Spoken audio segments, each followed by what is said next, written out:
Hello friends, कैसे आप सब लोग। उम्मीद करता हूँ कि आप सब लोग बिल्कुल खैरियत से होंगे। और आज एक ऑब्जेक्ट ओरिएंटेड प्रोग्रामिंग की एक न्यू वीडियो में मैं आपको वेलकम करता हूँ। बेसिकली हम ऑब्जेक्ट ओरिएंटेड प्रोग्रामिंग को सीख रहे हैं डार्ट में रहते हुए, और डार्ट में हम इस वजह से सीख रहे हैं कि ताकि हम फ्लटर के अंदर उस चीज़ को मज़ीद बेहतर तरीके से यूज़ कर सकें।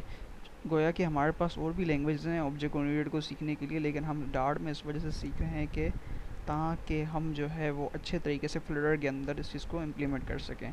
हमने लास्ट क्लासेस में देखा कि भाई ऑब्जेक्ट ओरिएंटेड प्रोग्रामिंग की नीड क्या है, ऑब्जेक्ट ओरिएंटेड प्रोग्रामिंग क्या है। देन हमने क्लासेस एंड ऑब्जेक्ट्स को देखा। देन हमने क्लास कंस्ट्रक्टर को देखा। आज जो हमारा टॉपिक है, हम देखेंगे कि एब्स्ट्रैक्शन क्या होता है। ये जो चार आपके पास नीचे यहाँ पे मौजूद हैं, अगर मैं आपको दिखा दूँ, ये चार जो हैं वो ऑब्जेक्ट ओरिएंटेड प्रोग्रामिंग के मेन पिलर्स हैं। ठीक है, ऑब्जेक्ट ओरिएंटेड प्रोग्रामिंग इन्हीं के ऊपर ज़्यादा बेस करती है। ठीक है, तो आइए चलते हैं, देखते हैं। और अब हम सबसे पहले बात करने लगे हैं एब्स्ट्रैक्शन की। अब एब्स्ट्रैक्शन आपके पास क्या होता है, अगर हम एब्स्ट्रैक्शन को देखें तो एब्स्ट्रैक्शन आपका क्या करता है। Abstraction breaks your code in pieces. Abstraction क्या कर देता है, आपके कोड को क्या कर देता है, पीसेस में ब्रेक कर देता है। पहली चीज़ तो आप ये माइंड में रखें, इसको हम प्रैक्टिकल करके देखते हैं। दूसरी चीज़ हम देखते हैं कि एब्स्ट्रैक्शन इज सेलेक्टिंग डेटा, ठीक है ना, फ्रॉम लार्ज पूल ऑफ। ठीक है, आपके पास क्या करता है, सेलेक्टिंग डेटा किस में से, लार्ज पूल ऑफ में से। ठीक है, to show the only the relevant details on the object, यानी ऑब्जेक्ट को सिर्फ वो जो उससे रिलेटेड है वही डिटेल दिखाएगा। और objects abstraction shows only the essential attributes, hides the unnecessary information.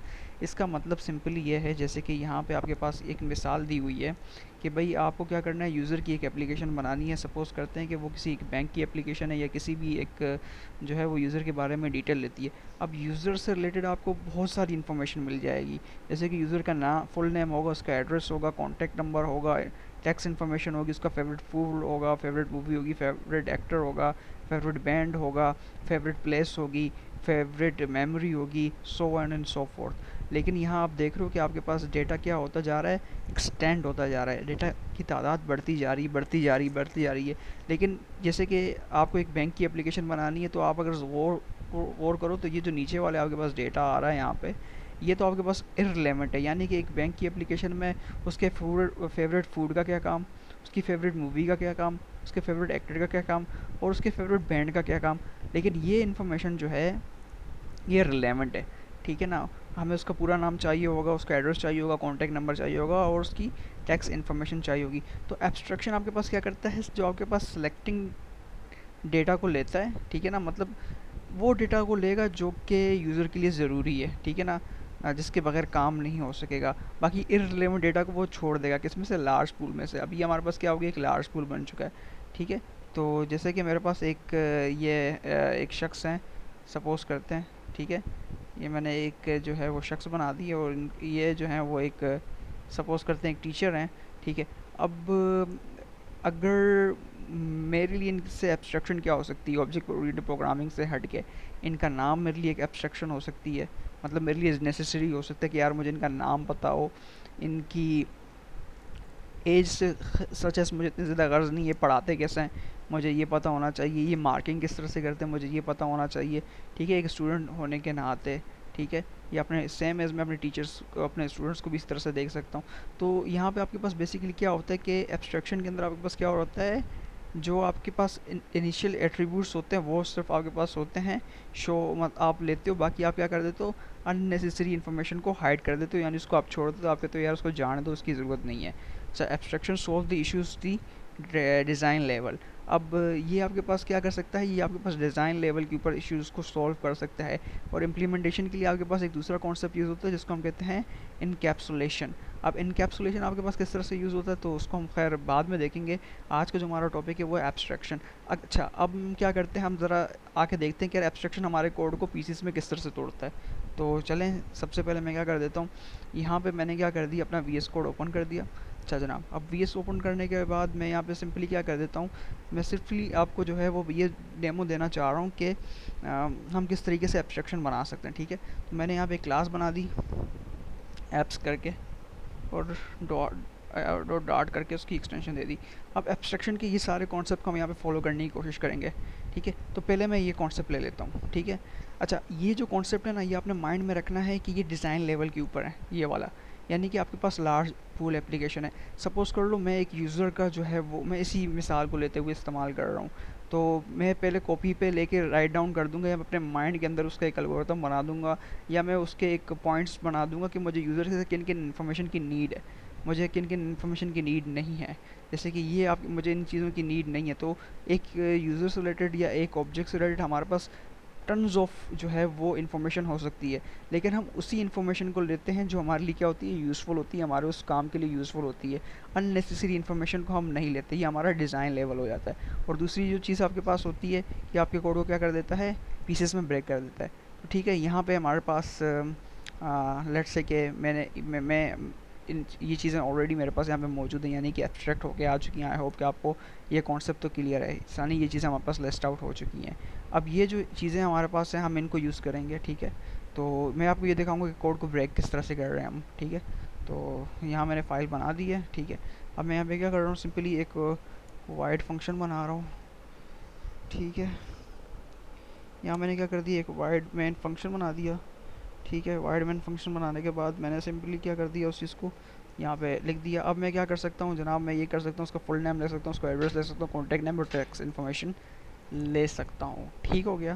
तो लेट्स से कि फ़िलहाल मैं इस चीज़ को क्या कर रहा हूँ, एक लिस्ट के अंदर रख रहा हूँ, ठीक है ना। लिस्ट आपके पास क्या हो सकती है, टैग आपके पास सॉर्ट ऑफ एरे हो सकता है, और यहाँ पे मैं इसकी स्पेसिफिकली टाइप भी बता सकता हूँ, या मैं उसको जो है वो डायनामिक भी दे सकता हूँ। डायनामिक का मतलब ये कि कोई भी डेटा ये ले लेगा। अच्छा, ये डायनामिक की जगह अगर हम जो है इसको, मैं काम कर देता हूँ, मैं स्ट्रिंग डेटा ही ले लेता हूँ, यानी कि जो भी मेरा डेटा होगा क्या होगा, वो स्ट्रिंग की फॉर्मेट के अंदर होगा। अब उसके अंदर मैं क्या क्या कह देता हूँ भाई, यूज़र डिटेल्स, मैंने यूज़र कर दिया सिंपली, ठीक है। और यहाँ पे मैंने क्या कर दिया, एक एरे बना दिया। एरे किस टाइप का मैंने बना दिया, एक स्ट्रिंग टाइप का बना दिया, ठीक है। अच्छा, अब जो है वो मेरे पास इसके अंदर इसका क्या हो सकता है, उसका फुल नेम हो सकता है, ठीक है। तो लेट्स से कि मैं इसको फुल नेम दे देता हूँ, ठीक है। फुल नेम मेरे पास उसका क्या हो सकता है, मोहम्मद अली कर देते हैं, ठीक है। मोहम्मद अली कर दिया मैंने इसका फुल नेम, ठीक है। और अच्छा, इसके बाद क्या हो सकता है जनाब, इसके बाद जो है उसका एड्रेस हो सकता है। तो मैं उसका एड्रेस दे देता हूँ, लेट्स से कि नॉर्थ कराची, ठीक है। एक फ़र्ज़ी एड्रेस मैंने दे दिया इनका। अच्छा, कॉन्टैक्ट नंबर मैं दे सकता हूँ, तो कॉन्टैक्ट को भी मैं चाहूँ तो मैं उसको स्ट्रिंग ले सकता हूँ, तो मैंने उनका एक पीटीसीएल का नंबर यहाँ पे डाल दिया, ठीक है। अच्छा, अब मैं क्या कर रहा हूँ, लास्ट जो चीज़ मैं कर रहा हूँ यहाँ पे सिंपली टैक्स इन्फॉर्मेशन दे रहा हूँ, यानी इसका एनटीएन नंबर दे रहा हूँ, ठीक है। तो उसके लिए सब मैंने, आई डोंट नो कि एनटीएन नंबर किस तरह से देते हैं, लेकिन चलें मैं इस चीज़ को रैंडमली कोई भी नंबर टाइप कर रहा हूँ। अच्छा, तो यहाँ पे मैंने क्या कर दिया, आपके सामने मैंने क्या कर दिया, एक मेन क्लास के अंदर ही एक जो है वो सारी चीज़ों को मैं लिख रहा हूँ। अच्छा, अब मैं इस चीज़ों को लिखता जाऊँगा लिखता जाऊँगा लिखता जाऊँगा, तो मेरा कोड क्या होगा, टॉप टू बॉटम चलता जाएगा चलता जाएगा चलता जाएगा, और उसको मैनेज करना काफ़ी ज़्यादा हार्ड हो जाएगा। अगर इसी चीज़ को मैं अगर किसी तरीके से ब्रेक कर दूँ, ठीक है, तो मैं किस तरह से ब्रेक करूँगा, तो सिंपली मैं क्या कर देता हूँ, उसकी एक क्लास बना देता हूँ, ठीक है। क्लास बनाने के बाद मैं क्लास का नाम दे देता हूँ यूज़र डिटेल्स, ठीक है ना। और यहाँ पे मैंने क्या कर दिया, डिटेल्स बना दी, ठीक है। अब उसके अंदर मैं क्या कर रहा हूँ, इन सारी चीज़ों को यहाँ पे सिंपली क्या कर रहा हूँ, पेस्ट कर देता हूँ, ठीक है। अब ये पूरा क्या हो गया, एक पूरी क्लास बन गई जो क्या करेगी, यूज़र की डिटेल्स को हासिल करेगी। अब इस मेन फंक्शन को इस क्लास के साथ कोई गर्ज नहीं है, तो मैं सिंपली क्या कर देता हूँ, इसको एक कंस्ट्रक्टर बना देता हूँ, ठीक है।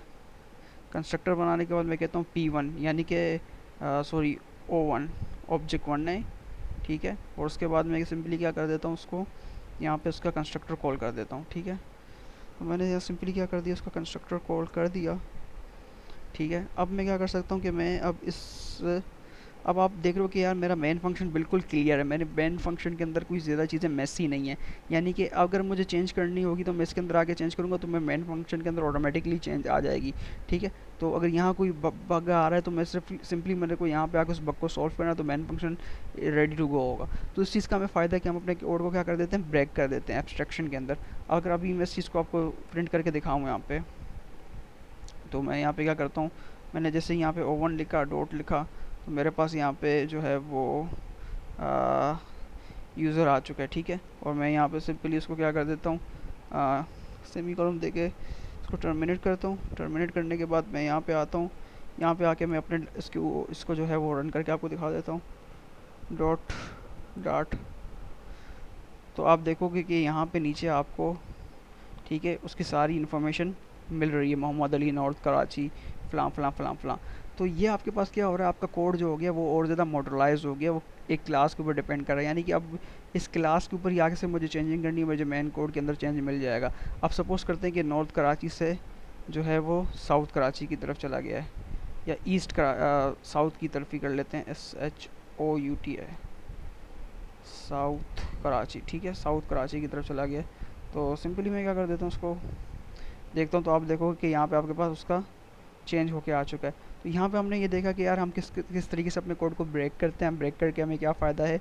और हमने थ्योरेटिकल लेवल के ऊपर इसकी एब्स्ट्रैक्शन देखी कि एब्स्ट्रैक्शन के अंदर हम सिर्फ वो डेटा लेते हैं जो हमारे लिए रिलेवेंट होता है, इररिलेवेंट डेटा को हम बाय बाय कर देते हैं। तो फ्रेंड्स, ये आपके पास एक छोटा सा कॉन्सेप्ट था एब्स्ट्रैक्शन का। और इसके बाद हम देखेंगे कि इनकैप्सुलेशन हमारे पास क्या होता है। तो तब तक के लिए मिलते हैं नेक्स्ट वीडियो में। अपना बहुत ज़्यादा ख्याल रखिएगा, दुआओं की दरख्वास्त है। अगर कोई भी कन्फ्यूजन हो तो काइंडली कमेंट बॉक्स में अपना कन्फ्यूजन आप मुझसे पूछ सकते हैं। तब तक के लिए मिलते हैं नेक्स्ट वीडियो में। अल्लाह हाफ़िज़।